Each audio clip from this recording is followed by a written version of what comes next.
Hello, and happy holidays, and Merry Christmas to you. Today we're going to be completing the game with Jirachi, the mythical wish-giving Pokemon, which I think fits the holidays pretty well. But anyway, with that, let's go ahead and get right into it.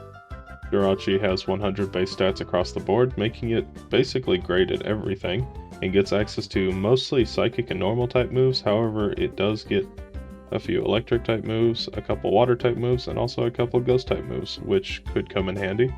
And while not having the greatest type coverage, it does get Psychic at level 20, allowing me to rip through probably the early and mid game very quickly. So with that, let's move on to our Jirachi, which has a modest nature, raising its special attack and lowering its attack, which honestly is probably the best nature I think it could have gotten, because now Psychic is going to be doing a lot more damage. It has the Serene Grace ability, which doubles secondary effects like Psychic lowering special defense, so only being a 10% chance, it's now a 20% chance, so that should come in handy. And according to Bulbapedia, by level 10 it gets Confusion, Wish, Rest, and Swift, which is pretty good in the early game. I won't have to heal nearly as often. Which leads us straight to the old man, because as you might have suspected, a mythical Pokemon really doesn't struggle too much. And even though Swift doesn't one-shot the Abra, it's enough to take it down in 2 shots. And I've already done quite a bit of damage to Horsey as well, which will go down in a single Confusion. But I decided to target the Shroomish first, which isn't quite a one-shot with Confusion, however it does get confused. Which, instead of being a 10% chance, is a 20% chance, I think. Anyway, Shroomish hits itself in Confusion, and I'm able to finish it off, and beat the old man pretty easily. And of course, when we go to the Power Rangers, I choose Purple because all of his poison moves don't affect me, and because I am a Psychic type, I do super effective damage to his Pokemon. So this battle is super easy. Anyway, let's commence with the rambling. I actually got a holiday-themed episode out on the holiday, which is really nice. And if you are enjoying this video so far, consider liking. If you have any Pokemon suggestions, put them down below. And I guess we're almost done with this battle now. Gulpin's only got one more hit before it goes down. And there it goes. Anyway, inside the Cypher base, I get the move Psychic at level 20, which I replace Confusion with because it's just better Confusion. And we move on to Lovrina, who leads with a Beautifly and a Love Disc. I go for Psychic into Love Disc, which does one-shot it. Out comes Rosalia, which is actually weak to Psychic, so I go for that, and take it down in a single hit. And then out comes her Shadow Pokemon, which is Shadow Delcatty. Now this thing might actually be able to survive a Psychic, but I go for it, and it doesn't. Okay, well that's good. All that's left is the Beautifly, which goes down in single Psychic as well, and we beat Loverin on the first attempt. We move on to the obligatory Mirror. How you doing, Mirror? Good to see you on such a beautiful day. Okay. Well, good to see you're in the spirit too. Bye, Mirror. At the top of the ONBS building, I go ahead and pick up the Ralts because I want the Twisted Spoon item. And then at the Real Gam Tower, I pick up my 2 favorite TMs, Hidden Power and Protect. And I go ahead and teach Hidden Power right away, which happens to be Hidden Power Ice, which is pretty good. Unfortunately, it's only 31 base power. So even at 4 times effective, it's about the same effectiveness as Psychic, so it's okay for the moment, but not amazing. At the Tutor Lady, I go ahead and get Body Slam, teach it over Swift, and we move on to Snaddle, who leads with a Quagsire and a Lantern. I'm able to take down the Quagsire in a single Psychic, then out comes Lunatone. Now, I don't think there's any way for me to take down the Lunatone unless I go to Mount Battle and go pick up Water Pulse. So I go for Psychic into it, which doesn't take it down in a single hit. It sets up Shadow Sky, so now Fruity Pebbles are raining. I go for Body Slam, hoping for a Paralysis, which I do get. So hopefully it's paralyzed this turn. It's not, hits me with a Shadow Wave, doing a decent amount of damage. Fruity Pebbles come down once again. I go for Psychic to finish it off though. Then out comes Castform. And because neither of these Pokemon actually really threaten me, I decide to go for Rest here to get up to full health. Out comes a Weather Ball, doing very little, and Shockwave hasn't been doing that much either. And because I can just call on the next turn in order to wake myself up, Rest is actually a pretty good move in this game. And they don't even get me down to half health, even with the Fruity Pebbles up. I go for Psychic to finish off the Castform, and then out comes Matang, his final Pokemon. I go for Psychic to finish off the Lantern, just so it's not doing extra damage to me. And then all that's left is Matang. Now if he does paralyze me, I can just rest like I do here. Okay, I get paralyzed once, and I get paralyzed twice. Don't crit. Okay, I'm able to get off my rest and get rid of the paralysis. I go for another call, and I go for Body Slam, which gets a paralysis, that's good. And another Body Slam, almost to half. I decide to swap over to Psychic to see how much that'll do, and it's doing a little bit more damage, so I decide to use it again and finish off the Matang and beat Snaddle on the first attempt. Okay, well, we move right along to Gonzap, who leads with a Nuzleaf and Electrode, and after I fake out on the first turn, I'm able to take down the Electrode on the second. Then out comes Vileplume. Nuzleaf is now going to go for Feint Attack. I go for Psychic to take down the Vileplume, and then out comes Whiscash. Another Feint Attack, not really doing that much damage though. Psychic should be enough to take down the Whiscash, and then out comes his final Pokemon, which is Skarmory. And even though I do have Hidden Power Ice, because of its low base power, it'll be doing less than Psychic would be, even if it's resisted. So I just go for a couple of Psychics to take it down, and then all that's left is the Nuzleaf, who falls to a single Body Slam. And we beat Gonzap on the first attempt. Okay, well, I go ahead and teach the move Thunderbolt over Hidden Power now, because it's just more useful overall. And then later on, I decide to teach Shadow Ball over Body Slam to hit Shedinja and a few other targets. And then comes, at level 50, Doom's Ire, Jirachi's signature move. It's a 120 base power, 85% accurate, Future Sight type move that, even though it looks pretty good, I think I read that it's typeless. So it doesn't actually have any stab on it, so it's not really that good, so I decide not to learn it. And I move right along to Gorgon, who leads with a Celio and a Lairon. I go for Thunderbolt to take down the Celio on the first turn. And then out comes his Slowking, which I could probably take down with either Thunderbolt or Shadow Ball. I decide to go for Shadow Ball though, take it down. And then out comes Ursaring.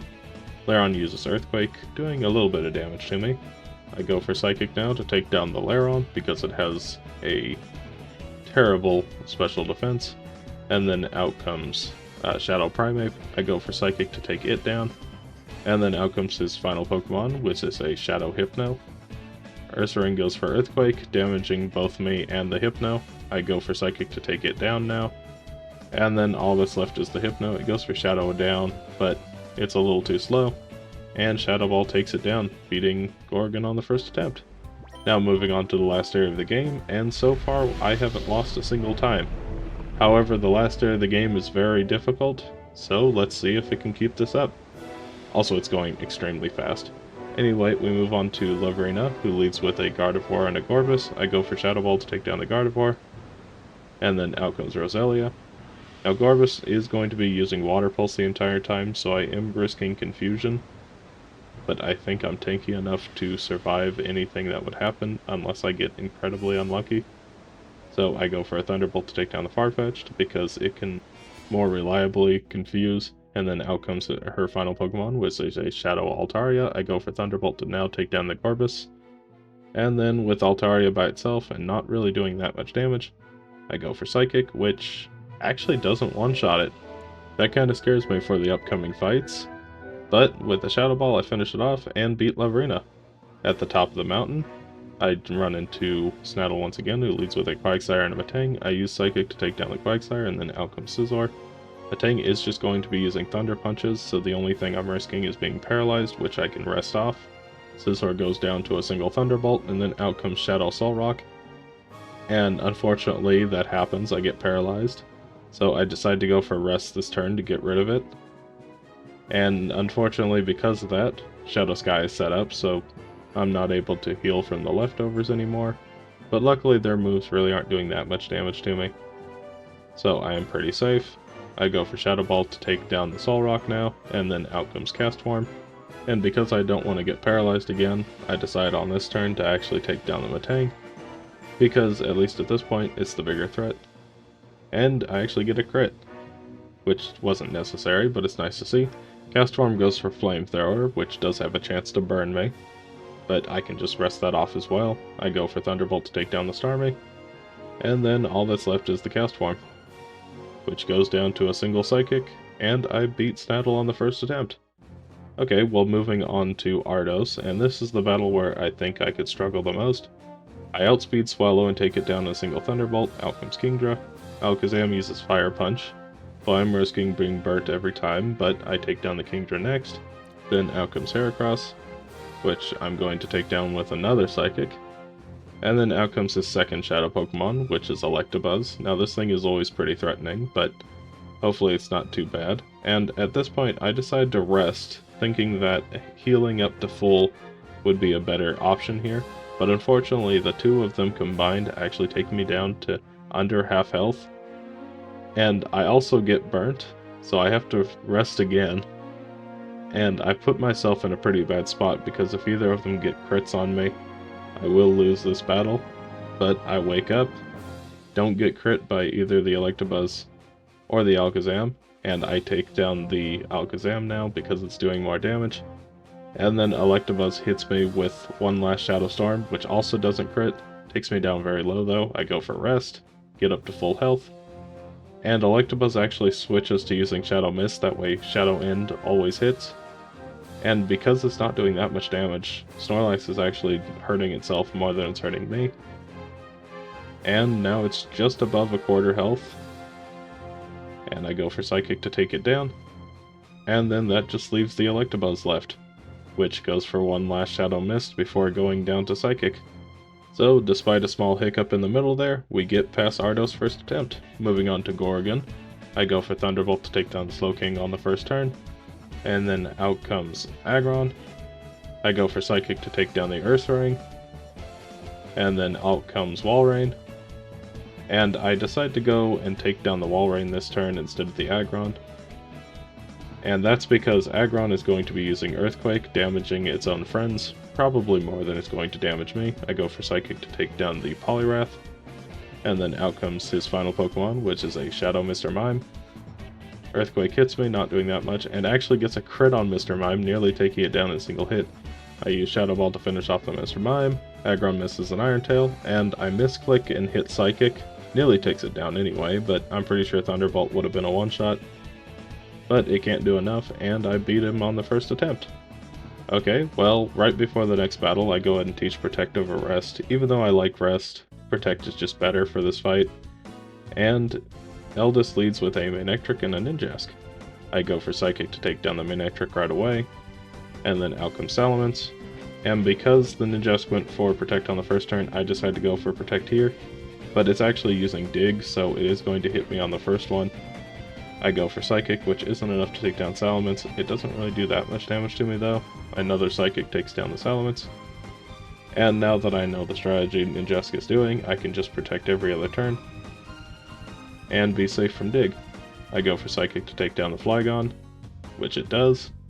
And then out comes Marowak, which as always could be a threat, but luckily I am a pretty strong special attacker, so I should be able to take it down in a single Psychic, which I do. And then all that's left is Lapras, which should just go down in a single Thunderbolt. So I hit it, and it actually hangs on by a thread. Okay. Well, now Fruity Pebbles are coming down, so it didn't really do much. It goes down. And then all that's left is the Ninjask, which a Thunderbolt should take it down. And that's Eldest on the first attempt. Okay, well, moving on to the big box legendary Shadowlugia. And I go for Thunderbolt, and get a crit and take it down in a single turn. Okay, well that's really nice. Moving on to Greevil, he leads with a Shadow Rhydon and Shadow Moltres. And because the Rhydon can sometimes have Lightning Rod, I decide to take it down first. And then Moltres hits me with Shadow Fire. It doesn't burn me, so I go for Protect here just to heal up some. And Executor is just going to go for Shadow Hold, which is nice. Thunderbolt takes down the Moltres in a single hit. Out comes Tauros. And Executor uses Shadow Hold. I go for Psychic to take down the Tauros now, and get a critical hit. I'm not sure if it really mattered. Out comes Articuno. Executor goes for Shadow End, doing a bit of damage to me. Go for Protect again to heal up. And now to see how much Thunderbolt is going to do to Articuno. It's not quite a one-shot, but if I need to do this fight again, I know I can just use Rare Candies to probably make it a one-shot. Another Thunderbolt takes it down. And then out comes his final Pokemon, Shadow Zapdos. And Executor hits a Shadow Wind, getting a crit, which is really unfortunate, because I think this battle wasn't even close had it not gotten that. I go for Shadow Ball to take down the Executor, because I don't really want the luck anymore. And it looks like Zapdos is doing about 50 health, so as long as I hit this... Okay, I'm not able to take it down, but I outspeed, and I get paralyzed. Okay, well now I have to use Protect in order to heal up over 50 health, and hope that I don't get paralyzed, and I'm able to take it down with 4 HP.